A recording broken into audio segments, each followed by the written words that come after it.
I'd just like to reassure councillors that it is well underway. You'll see there we've got the next 8 days, it's the next 7 days. We've had a tremendous response for helpers.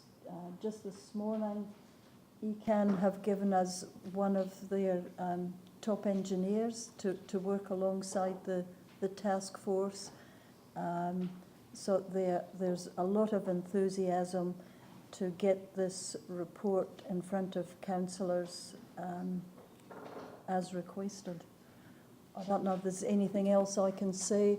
I will undertake to give you short updates every couple of days, but this is moving quickly. But we'll do what we can to keep you abreast. And they won't be detailed, it'll just be what we've done, how we're keeping it moving. I have a resolution that I want to put on the table, and I know that it's been raised with me by several councillors, so I think there will be strong support for it. But what I've been doing over the last short while is getting advice from within the council about whether our current rates remission policy assists people who are affected by the flooding in the same way that the rates remission policy assists residents with earthquake damaged properties who aren't able to live in their houses. But we've got a few people who are not able to live in their houses because of the flooding. The advice that I've received finally yesterday was that the earthquake damaged properties policy is not directly applicable to households affected by flooding. I tried to get a definition that would kind of slot within the existing policy, and it's just not quite able to be done. So what I would like to move is that I'd like to move this motion that you can see in front of you, that the council rates remission policy is a provision that the council, that the council requests that staff develop criteria to address the households affected by flooding and report back to council for decision by the end of May. So that, I mean, the next council meeting is next week. I just think that might be putting too much pressure on staff, given other things that are on the agenda. So by the end of the month will be the meeting after that, and I'd like to move that, and Ali Jones would like to second it. So could I open that up for discussion? Pauline. Terrible question, but would any result be retrospective? I am expecting that it will be, because we did apply. But Peter's now looking at me with a shocked look upon his face. Are we able to make it retrospective to the time that they moved out? No, I'm sorry, I simply couldn't say yes or no to that. Right. That will be included in the report. So develop criteria to address the households affected by flooding, as well as the timing of the rates remission. So that will be included in the report. I'd actually, no, put that in the resolution, please.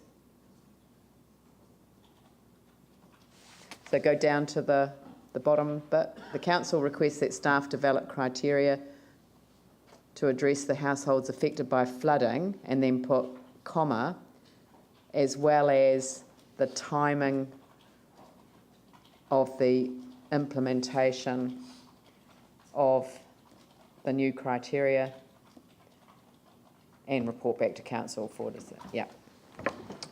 Ali. I'd just like to say thank you very much, and yes, it's something that a large number of residents, particularly in Flockton, but around Slater Street and into Richmond, have been asking for consideration for a while.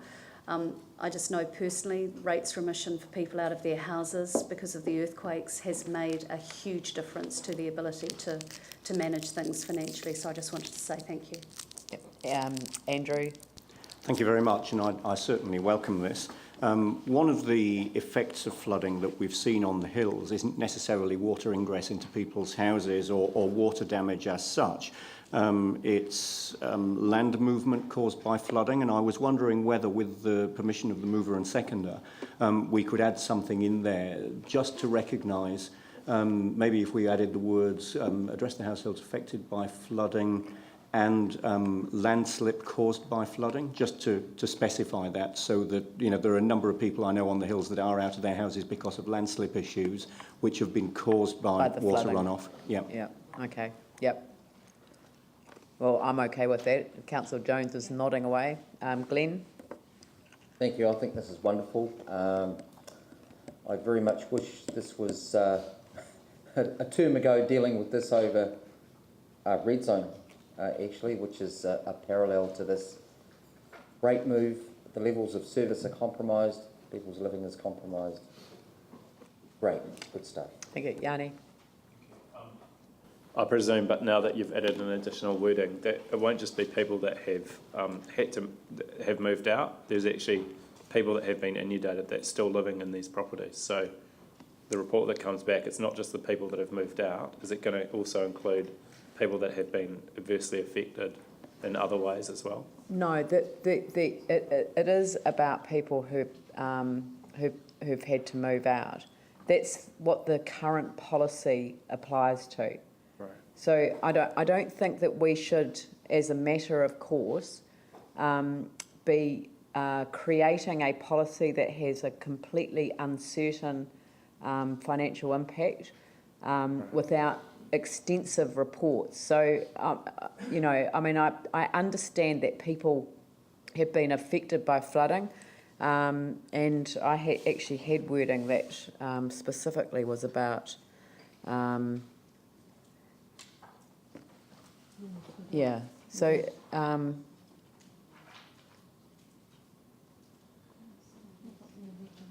yeah, so the current policies, what we're doing with this resolution is we're extending the current rates remission policies to a set of criteria that deal with flooding as opposed to earthquake related. The current policy is about people who have to move out as a result of it.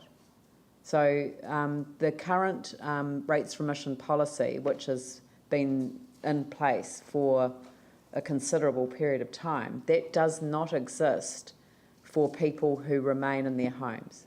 It only exists for people who are essentially paying twice. They're paying rates or they're paying additional mortgage somewhere else. Ellie?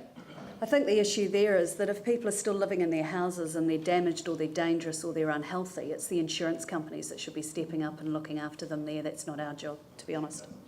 Yep. Didn't hear you. I think we wait for the report to come back. Obviously, Yeah. it's a key question that the report should answer. So if staff can just think about that. There are people living in caravans on properties, for example, that have been flooded. So, you know, whether or not they qualify, I don't know. But well, as long as I want to back, it's clear. I want to make this clear because this resolution, it's not to address everything that has arisen. It is simply to extend the application of the existing policy. So the council, I'm going to change the wording of this because I think it's unfair that people have a view that you know, and if people want to amend it, then fine. But what I mean by this is the council requests that staff develop criteria to, and then put the words extend the existing rates remission policy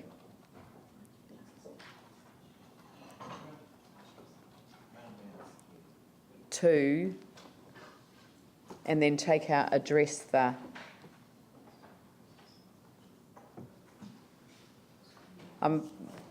Peter's now going to tell me off for that. So.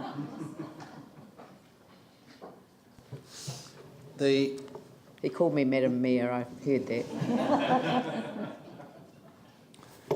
The council has had a rates remission policy for many years. Yes. The policy is developed through a special consultative procedure, typically through the annual plan. And in the draft annual plan at the moment, the policy is out for consultation. The council the last time it reviewed it, either last year or the year before, wrote specific words around remission for the Port Hills, which is where you said you'd got advice, in terms of what fits and doesn't. There are specific words in there. The policy has had for a long time the words in writing up there in the middle. The council rates remission policy has a provision the council can, by specific resolution, remit any rate or rates penalty where it considers just and equitable to do so. So in terms of the motion on the table in front of you at the moment, you do not need to change the rates remission policy in terms of this report. What this report is doing is operating within the current policy, but it's how do you apply the words just and equitable. And we have done that earlier this year from memory with the houses on the Port Hills in relation to the Section 124 notices. No, it wasn't that. No. It's the mass movement Mass areas, movement. where that also does not fit within the Port Hills words in the current policy. But certainly I remember being involved in discussions where remission for those properties could be achieved through what I call the just and equitable clause. Now, you're quite right, and Councillor Hanson, in terms of what goes in that just and equitable and what does not. That's why I use the word criteria, because you're quite right, Madam Mayor. There needs to be certainty in those words, both for the residents and also for the council staff applying and deciding on individual cases on remission, because clearly there needs to be clarity around whose rates are remitted and obviously whose are not. But at the moment, there's no need, and when you use the phrase extend the policy, that's what there's no need to extend the policy. It's a question of developing criteria as to what just and equitable means, and that's what the staff report will be advising you on. But the policy, the criteria that apply to earthquake damaged properties require people to be out of their homes. Correct. You're quite right. But that's the set of criteria that I want to extend. And in that case, what you could do is you could say as a council, we will take those criteria and clearly, because, and one of the reasons sitting here thinking about it, there are fairness issues about how you treat people in terms of your remissions. And you could say, we'll take that model and we will settle on that model in the context of flooding and under the just and equitable clause. That's entirely, you could certainly do that. But you are not limited to that. It's a matter for ultimately a decision by the council. But those words, they form a basis for discussion, if you like. All right, so take out those words. I accept. Sorry, Madam Mayor, can I just ask? advice. The issue is about extend, though, isn't it? Couldn't you say the council requests that staff develop criteria to clarify and apply to? Because the policy is there, the ability is there, you don't have to extend it, you just need to make clear what the criteria is so that the application can be fairly applied both from the resident's perspective and from the staff applying it. Would that be right? And probably take out the words that are highlighted in extend the policy. You're quite right. They don't need to be there. So the council requests that staff develop criteria to apply to. You don't need clarify.